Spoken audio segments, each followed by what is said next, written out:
Chapter दोस्त हमारा biomolecules. तो बायोमोलिक्यूल्स में आज हम लोग सुक्रोज, माल्टोज और लैक्टोज के बारे में पढ़ेंगे।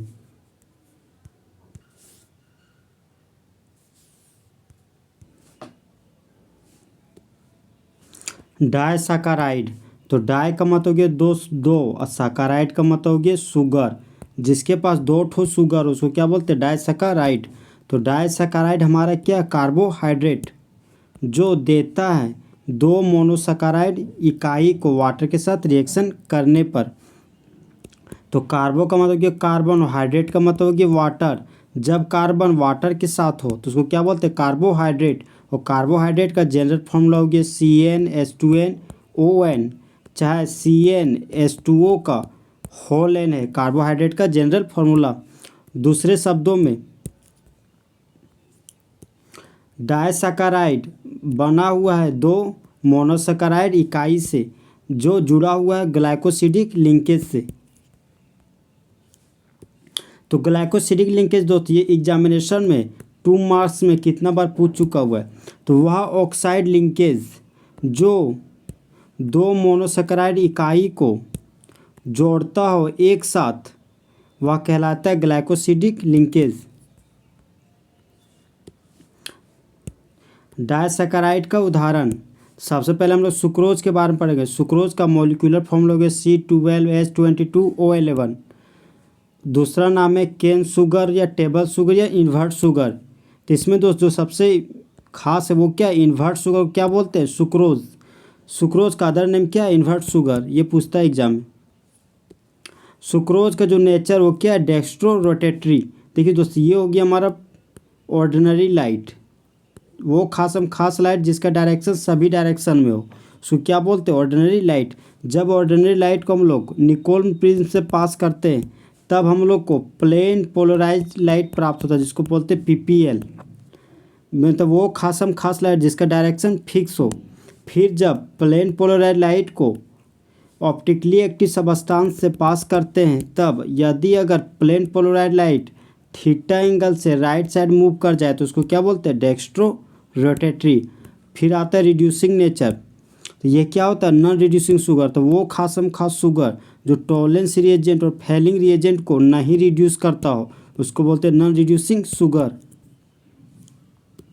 अब शुगर का रिएक्शन वाटर के साथ करवाने जा रहे हैं तो C12H22O11 क्या बोलते हैं? सुक्रोज। तो जब सुक्रोज प्रतिक्रिया करता है वाटर के साथ इन्वर्टेज एंजाइम की उपस्थिति में तब मेन प्रोडक्ट ग्रुप में अल्फा डी ग्लूकोज और बीटा डी फ्रुक्टोज का फॉर्मेशन करता है। तो कार्बन 12 है, दो ठो हाइड्रोजन जो दिए तो कार्बन होगी हमारा जाके कार्बन 12 था दोस्त। कार्बन 12 को दो जगह बांट दिए, कार्बन 6 में बट गया। हाइड्रोजन 22 था, दो हाइड्रोजन जोड़ दिए तो हाइड्रोजन 24 हो गया। तो हाइड्रोजन 12 दो जगह बट गया। अब ऑक्सीजन 11 और एक और ऑक्सीजन जोड़ दिए तो ऑक्सीजन 12 हो गया। तो ऑक्सीजन का 6 आइटम, यहाँ ऑक्सीजन का 6 आइटम, मतलब ऑक्सीजन दो जगह बट गया।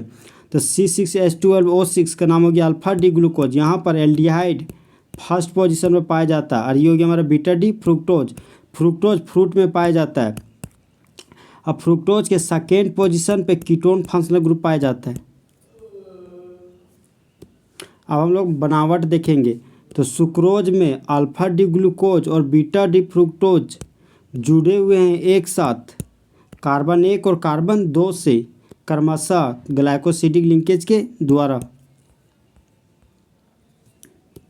तो ये हो गया दोस्त अल्फा डी ग्लूकोज, ये हो गया हमारा बीटा डी फ्रुक्टोज का स्ट्रक्चर।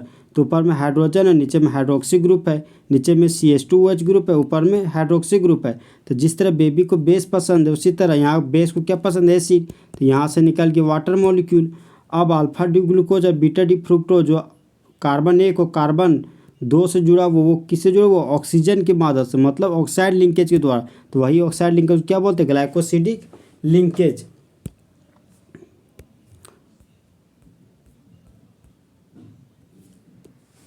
लैक्टोज दोस्त मिल्क में पाया जाता है।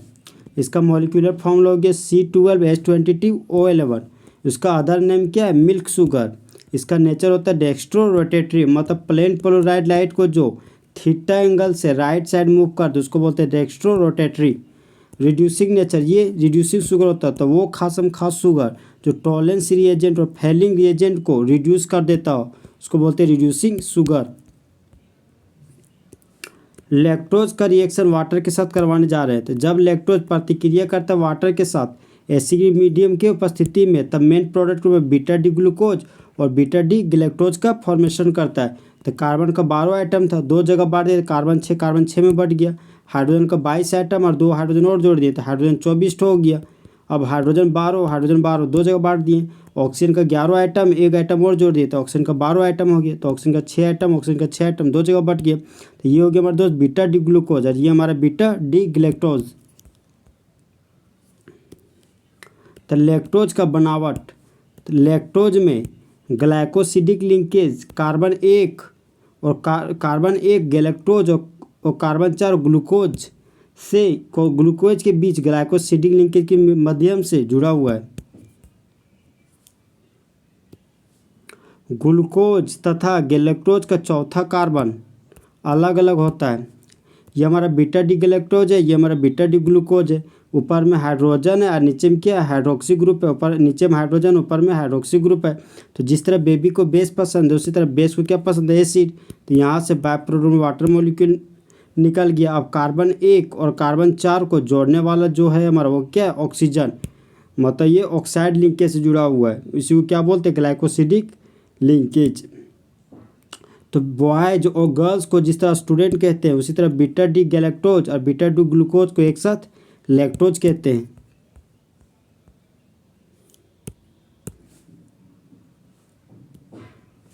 माल्टोज, तो माल्टोज का मॉलिक्यूलर फॉर्मूला गया C12H22O11। कार्बन का 12 आइटम है, हाइड्रोजन का 22 आइटम, ऑक्सीजन का 11 आइटम। तो माल्टोज का दूसरा नेम है माल्ट शुगर। माल्टोज का नेचर होता है डॉक्स्ट्रो रोटेटरी, जो प्लेन पोलराइज लाइट को थीटा एंगल से राइट साइड मूव कर दे उसको बोलते हैं dextrorotatory. Reducing sugar nature हो गया हमारा रिड्यूसिंग शुगर। तो वो खास शुगर जो टॉलेंस रिएजेंट और फेलिंग रिएजेंट को रिड्यूस कर देता हो उसको बोलते हैं रिड्यूसिंग शुगर। जब माल्टोज का प्रतिक्रिया वाटर के साथ करवाते हैं, तो जब माल्टोज प्रतिक्रिया कर वाटर के साथ एसिडिक मीडियम की उपस्थिति में, तो 2 मोल अल्फा डी ग्लूकोज का फॉर्मेशन करता है। कार्बन का 12 आइटम था, 2 आइटम जोड़ दिए तो कार्बन का 12 आइटम है, 2 जगह बांट दिए तो कार्बन 6 और कार्बन 6 में बढ़ गया। हाइड्रोजन का 22 आइटम था, 2 आइटम और जोड़ दिए तो हाइड्रोजन का 24 आइटम हो गया। हाइड्रोजन का 12 आइटम 2 जगह बढ़ गया। ऑक्सीजन का 11 आइटम, 1 ऑक्सीजन और जोड़ दिए तो ऑक्सीजन का 12 आइटम हो गया। तो ऑक्सीजन का 6 आइटम 2 जगह बढ़ गया। तो ये जो हमारा मेन प्रोडक्ट प्राप्त हुआ C6H12 का O6 का 2 यूनिट प्राप्त हुआ, जिसको प्यार से क्या बोलते हैं, अल्फा डी ग्लूकोज।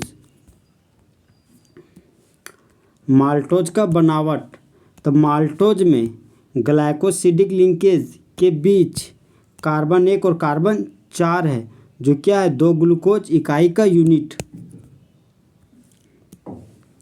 ये अल्फा डी ग्लूकोज है, ये भी अल्फा डी ग्लूकोज। ऊपर में हाइड्रोजन, नीचे हाइड्रोक्सी ग्रुप है। ऊपर में हाइड्रोजन है, नीचे हाइड्रोक्सी ग्रुप है।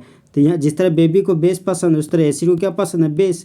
तो बाय प्रोडक्ट में वाटर मॉलिक्यूल निकल गया और कार्बन 1 और कार्बन 4 ऑक्सीजन की मदद से जुड़ा हुआ। ऑक्सीजन मतलब ऑक्साइड लिंकेज की मदद से जुड़ा हुआ। तो यहाँ जो हमारा ऑक्साइड का लिंकेज उसको क्या बोलते हैं, ग्लाइकोसाइडिक लिंकेज। तो जिस तरह बॉय जो गर्ल्स को स्टूडेंट बोलते हैं उसी तरह अल्फा डी ग्लूकोज और अल्फा डी ग्लूकोज को माल्टोज बोलते हैं। रिड्यूसिंग शुगर दोस्त, ये भी एग्जाम में आया हुआ है 1 नंबर में। तो वह कार्बोहाइड्रेट जो टॉलेंस रिएजेंट और फेलिंग रिएजेंट को रिड्यूस कर देता हो वो कहलाता है रिड्यूसिंग शुगर। सभी मोनोसैकेराइड्स हमारा एग्जाम्पल है रिड्यूसिंग शुगर का, ग्लूकोज, फ्रुक्टोज, लैक्टोज, माल्टोज। किसका एग्जाम्पल है, रिड्यूसिंग शुगर का। फिर आता है नॉन रिड्यूसिंग शुगर, ये भी 1 नंबर के लिए परीक्षा के लिए भी आई। तो वह कार्बोहाइड्रेट जो नहीं रिड्यूस करता हो टॉलेंस रिएजेंट और फेलिंग रिएजेंट को कहलाता है नॉन रिड्यूसिंग शुगर। एग्जाम्पल हो गए सुक्रोज, स्टार्च और सेलुलोज। कार्बोहाइड्रेट 2 प्रकार का है स्वाद के आधार पर। पहला हमारा शुगर मतलब चीनी। कार्बोहाइड्रेट जिसके पास वो कार्बोहाइड्रेट जो स्वाद में मीठा लगे उसको क्या बोलते हैं, शुगर। एग्जाम्पल हो गए सभी मोनोसैकेराइड्स। एग्जाम्पल में आगे सुक्रोज भी।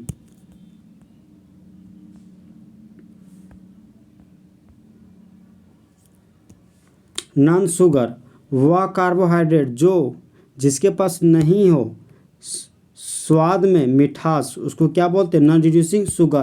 तो नॉन रिड्यूसिंग शुगर के एग्जांपल हो गया स्टार्च और सेलुलोज।